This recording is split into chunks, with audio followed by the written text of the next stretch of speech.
Welcome back to 10 News Conference. We have the 4 candidates for Lieutenant Governor in Rhode Island here, and 4 different parties. I would think maybe 4 different philosophies of government. So tell me, Director, have you resigned as Director? I did. I resigned on June 20th because I didn't feel that sitting on state contracts and raising political money was a good thing to do. Okay. Candidate Taylor, what role do you think government has in the lives of everyday Rhode Islanders? Government in Rhode Island has too big of a role. And it's important to have a safety net, it's important to have public safety, it's important to have good customer service, but it's also important to get government out of the way of businesses that are trying to thrive and of people that are trying to make their own decisions about their lives and their families and their money. But should government be helping businesses or just keep their hands off?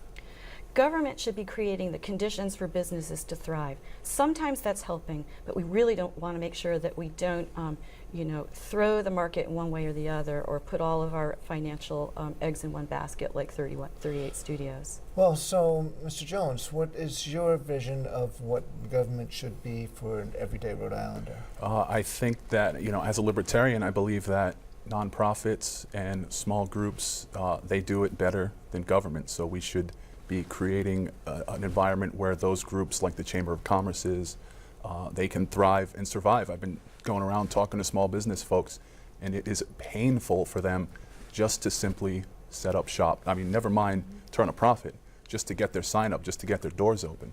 So when it comes to small business, we really do need to roll government on the state level out of the way, let the Chamber of Commerce's, the businessmen's associations and things of that nature take over. They know their community, they know what's going to work.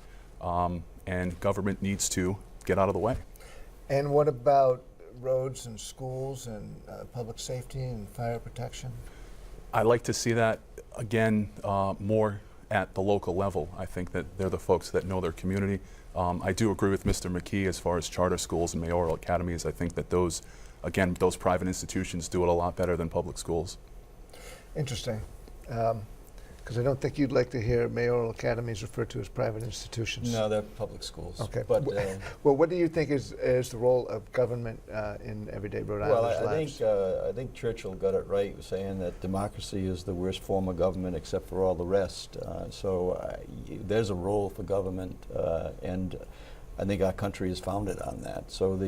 And what do you think it is? Well, I think it is to provide the leadership that's needed in the areas we just described in terms of the services that governments provide. I believe that it needs to be as efficient as possible. We've done that in Cumberland. I think that you need to have strong fiscal policies that help strengthen the state, create a state that people want to live in, not move away from. So it has to do with a lot of things that I've been talking about, which is, great public schools are very important. I think that the state does play a role in that, and they need to really, in a lot of ways, let innovation happen and let us go down the track of strategies to help create better public schools. But it's the same thing in small business. It's the same thing in emergency management issues. So there is a real role for government.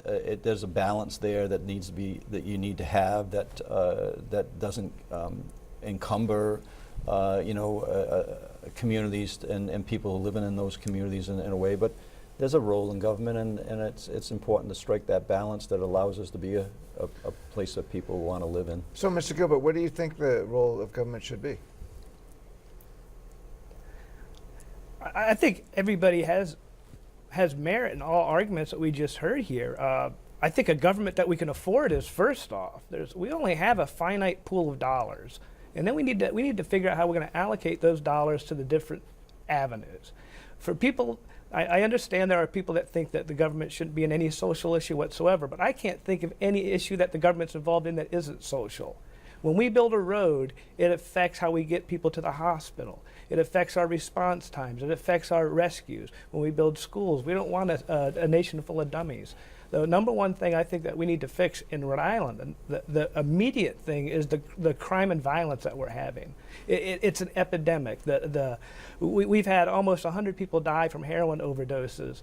If this was like we heard it before, if this was a jet airliner that went down and 100 people died, we would have an immediate tactical response to these issues. We need to decriminalize that. So decriminalize? I think we need to decriminalize. I think drugs are, I believe, a symptom of social economic times and health concerns. And I think we need to address those social economic activities.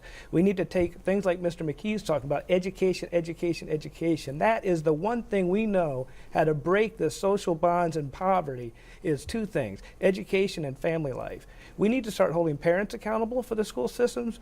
We keep blaming the teachers, but we have kids that show up that they haven't eaten and haven't sleeping. So where's the government get involved? I think the government gets involved in those education things. I'm not so sure the mayor academies are the right response. I know they're a response, but the mayor academies, the problem that I have with mayor academies and private schools, I'm probably more leaning towards the voucher program. Those people that participate in those type of programs are the parent. These are the children that already have parents that are active.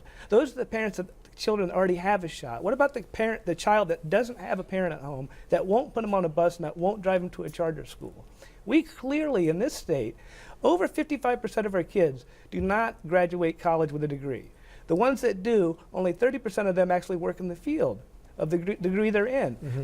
We need to push more vocational programs. We need to get people to come out with trades and skills so they're a viable member of society, that they can actually have a job. I think it's very important that before that we teach children British literature in school, that we teach them how to balance a checkbook, and that we teach them how to do a 1040 easy form for their taxes so they can understand when their money goes.